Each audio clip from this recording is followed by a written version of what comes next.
எல்லோரும் எப்படி இருக்கீங்க? இன்றைக்கி அக்கா உங்களுக்கு என்ன சொல்லித்தர போகிறேன் அப்படின்னா, சிக்கன் சுக்கா எப்படி செய்கிறதுன்னு பார்க்க போகிறோம். ஃபஸ்ட்டு ஒரு ஆனியன் ஒரு 2 ஆனியன் எடுத்துக்கணும். அதை நல்லா நீளமாக கட் பண்ணி வச்சுக்கணும். அதை இந்த மாதிரி ஃப்ரை பண்ணணும். இந்த அளவுக்கு கோல்டு கலரில் வரணும். இப்படி வதக்குனா போதும். இதை ஒரு இடத்துல எடுத்து வச்சுட்டு சிக்கனை நல்லா மஞ்சத்தூள் போட்டு நல்லா வாஷ் பண்ணி வச்சுருக்கோம். இதில் காரம் உங்களுக்கு எவ்வளோ தேவையோ அந்த அளவுக்கு நீங்கள் காரம் போட்டுக்கலாம். இல்லை நாங்கள் காரம் கம்மியாக சாப்பிட்றோம், அதுக்கு தகுந்த மாதிரி போட்டுக்கோங்க. நான் இப்போ 1 ஸ்பூன் மிளகாப்பொடி போட்டிருக்கேன், 1 ஸ்பூன் மல்லிப்பொடி,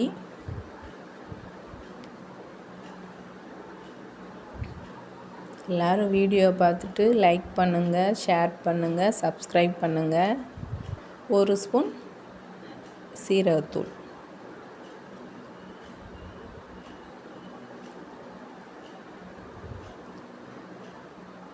கொஞ்சமாக உப்பு பார்த்து போட்டு, நைஸ் உப்பும் போட்டுக்கலாம், கல் உப்பும் போட்டுக்கலாம்.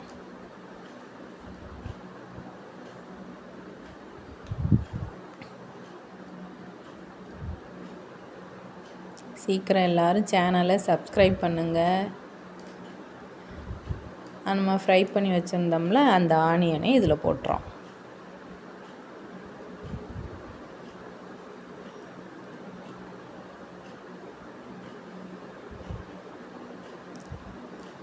இது டேஸ்ட்டு சூப்பராக இருக்கும். கண்டிப்பாக நீங்கள் ஒரு நாள் ட்ரை பண்ணி பாருங்கள்.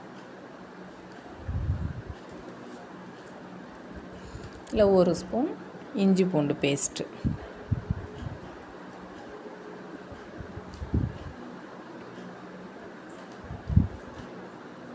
ஒரு 1.5 ஸ்பூன் தயிர்,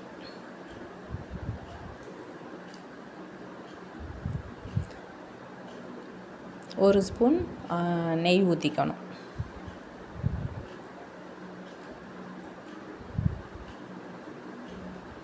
நான் அக்கா சொல்லி கொடுக்குற எல்லா சமையலையும் செஞ்சு பார்க்கணும். டேஸ்ட் எப்படி இருக்குன்னு கமெண்ட் பண்ணணும். சரியா?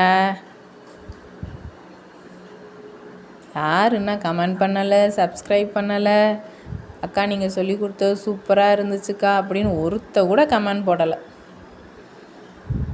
இப்போ எல்லாத்தையுமே நல்லா இந்த மாதிரி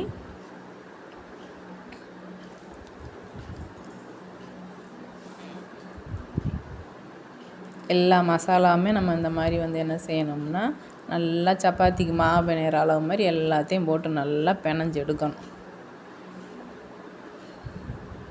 அப்போ தான் அந்த மசாலா ஃபுல்லாக அந்த சிக்கனில் நல்லா ஸ்ப்ரெட் ஆகும்.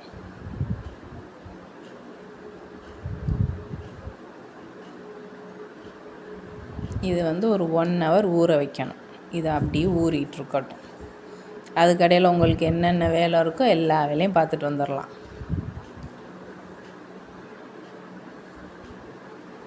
இப்போ இது நல்லா ஊறிடுச்சு.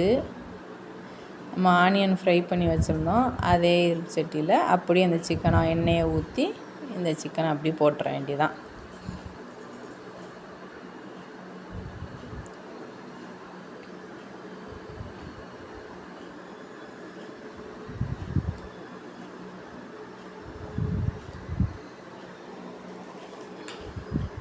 எல்லா சிக்கனையும் போட்டு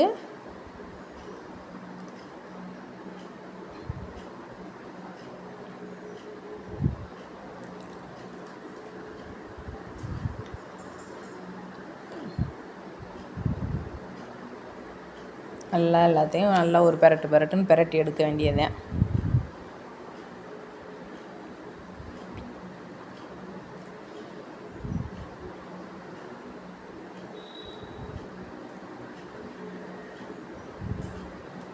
இல்லை தண்ணிலாம் ஊற்றக்கூடாது. அந்த சிக்கன்லேயே கொஞ்சம் தண்ணி வரும், அந்த இதுவே போதும் அதுக்கு.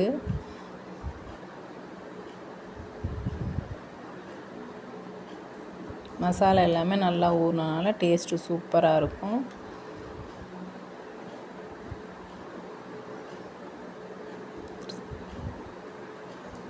இந்த அளவுக்கு நல்லா கிண்டி விடணும்.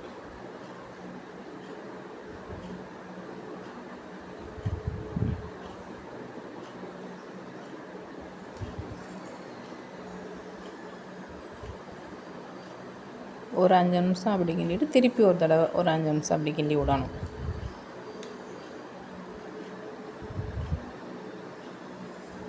எல்லா பக்கமும் அப்படி அப்படி ஒரு பெரட்டி விட்டுட்டு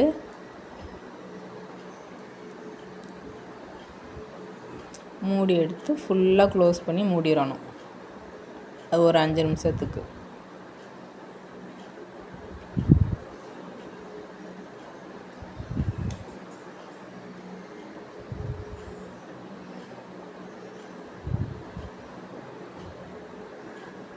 லோ ஃப்ளேம்லேயே வச்சு சிக்கனை வந்து ஃப்ரை பண்ணுங்கள். அப்போ தான் அந்த கறி கொஞ்சம் நல்லா வேகும். இப்போ தண்ணி எதுவுமே நம்ம ஊற்றலை, அதில் இருக்கிற தண்ணியிலே அது அழகாக வெந்துக்கிட்டு இருக்கு. இப்போ மூடி எடுத்துட்டு நல்லா அடுத்து சுற்றி ஒரு கிண்டி எடுக்க வேண்டியதான்.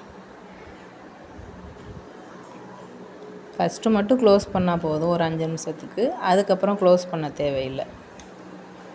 அப்படியே வச்சு லோ ஃப்ளேம்லேயே அப்படியே கிண்டிகிட்டு இருக்க வேண்டியதான். இப்போ அது கொஞ்சம் நேரம் வெயிட் பண்ணி பார்ப்போம். பாருங்கள் இப்போ எந்த அளவுக்கு சூப்பராக கறி வெந்திருக்குன்னு. நம்மளோட சிக்கன் சுக்கா சூப்பராக ரெடி ஆகிட்டுருக்கு. ரெடி ஆயிடுச்சு.